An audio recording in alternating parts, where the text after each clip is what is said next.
Pour compléter les informations contractuelles de votre salarié, cliquez sur Action. C'est ici que vous pourrez déclarer un changement, tel que modifier un contrat ou créer un avenant, ou alors terminer un contrat en cours. Pour compléter des informations contractuelles de votre salarié, cliquez sur Déclarer un changement, puis rectifier des informations du contrat, uniquement s'il s'agit d'informations non essentielles pouvant être modifiées sans avenant. Vous pourrez indiquer s'il s'agit ici d'un contrat en forfait jour.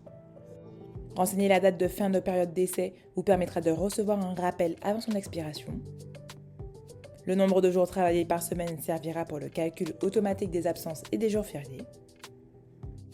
Si vous souhaitez qu'une seule personne reçoive les notifications relatives aux demandes d'absence du salarié, assignez-lui un responsable hiérarchique juste ici.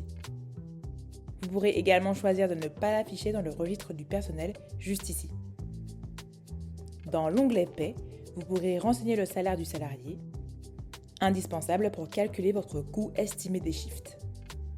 Si votre salarié est au SMIC, il vous suffit d'activer cette option et son salaire se mettra à jour automatiquement en fonction de l'évolution de la valeur du SMIC national. Et voilà, en moins de 2 minutes, le contrat de votre salarié est complété. N'oubliez pas d'enregistrer avant de passer à la suite. Maintenant que toutes les informations sont renseignées, vous pouvez faire la DPAE en un clic. Elle est automatiquement envoyée à l'URSSAF.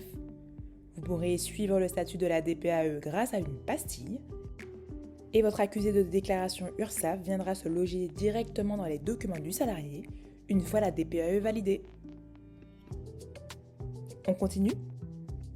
Cet onglet vous permettra d'avoir une vue d'ensemble de l'historique des contrats de vos salariés.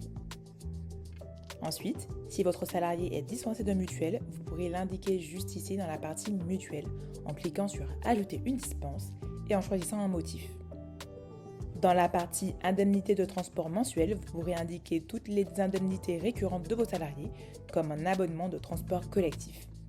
Indiquez le montant, la part de prise en charge par l'employeur, la date de début et enregistrer. Cela ressortira dans le rapport de paie. Dernière partie, les primes. Vos salariés ont été incroyables et vous souhaitez les récompenser ? Ajoutez-leur une prime par la liste que vous aurez créée dans les configurations. Vous choisissez le montant et la date de la prime. Vous la retrouverez alors dans le rapport de paie en fin de mois et vous pourrez également ajouter les primes directement depuis le rapport.